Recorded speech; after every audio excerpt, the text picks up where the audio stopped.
Magluluto tayo ng low-carb blueberry cheesecake. First step, gagawa tayo ng blueberry sauce. Ilagay ang blueberry sa cooking pan. Then add green dahan pure allulose. Haluin ng maigi hanggang sa matunaw ang mga sweetener. By the way, lulutuin po natin ito over medium heat.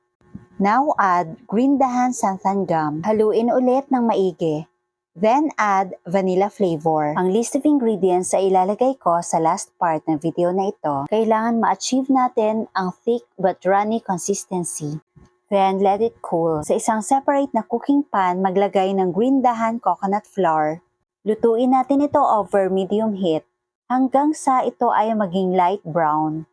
If you love this recipe, please like and share and follow me for more low-carb recipes and health tips. Dahil brown na ang coconut flour, add butter and green dahan pure allulose. Then mix until well incorporated.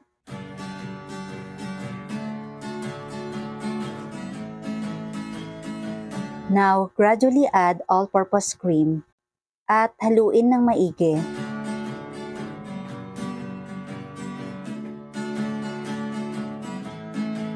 Dahil mabilis na mag-stick yung mixture, prepare na natin yung molder. Naglagay lang ako ng parchment paper. Then, transfer crust mixture. Spread and press.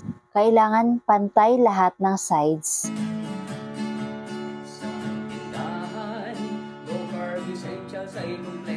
Then, put in the chiller for about 1 hour. While waiting, prepare na natin yung cheesecake mixture. Sa isang mixing bowl, ilagay yung cream cheese. Dapat ito ay nasa room temperature.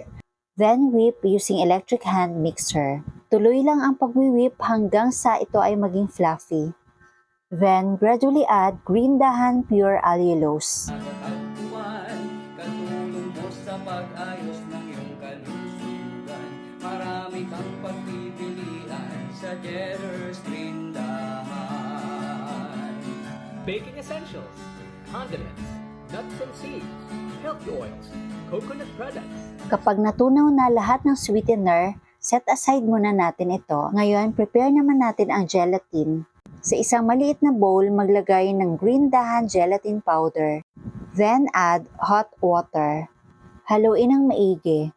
Para matunaw lahat ng gelatin, set aside muna natin ito for a few minutes. In another mixing bowl, maglagay ng all-purpose cream. Dapat chilled po yung all-purpose cream.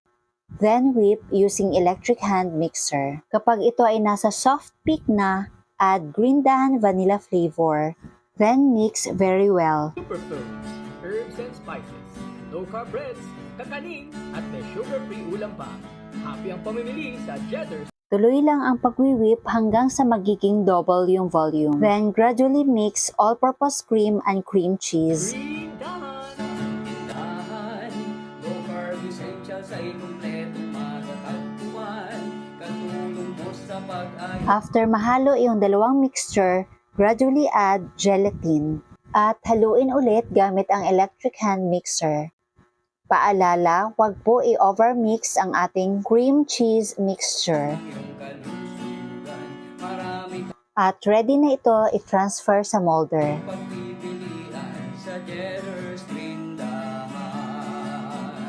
Pantayin ng maigi. Then put in the chiller overnight. Kinabukasan, ito na po yung itsura ng ating non-baked cheesecake. Unmold lang po natin ito.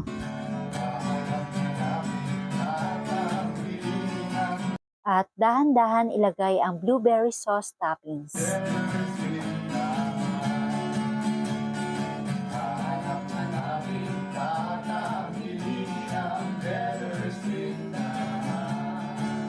At ito na ang ating low-carb blueberry cheesecake. Mag-plating na tayo.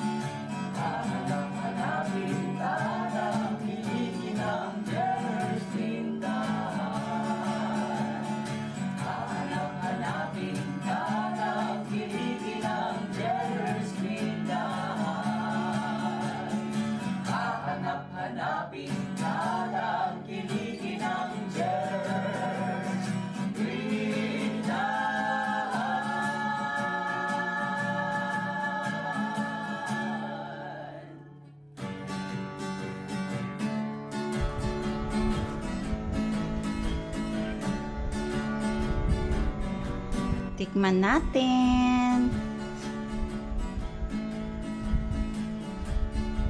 Sa tindahan, low carb essential sa Mm. kumpletong matatagpuan. Super sarap. Sa pag-ayos ng iyong kalusugan. Tingnan nyo naman. Sa Jetter's Linda. Super ganda. Baking essentials, Hmm. condiments, nuts and seeds, milk oils, coconut products, Ang ganda talaga ng combination ng blueberry low-carb and breads, cheesecake. kakanin, at may sugar-free ulam pa. Happy ang pamimili sa Jetter's Green Dot. Ang sarap talaga. Low carb essential sa Super dali lang gawin. Tapos, sulit na sulit yung effort.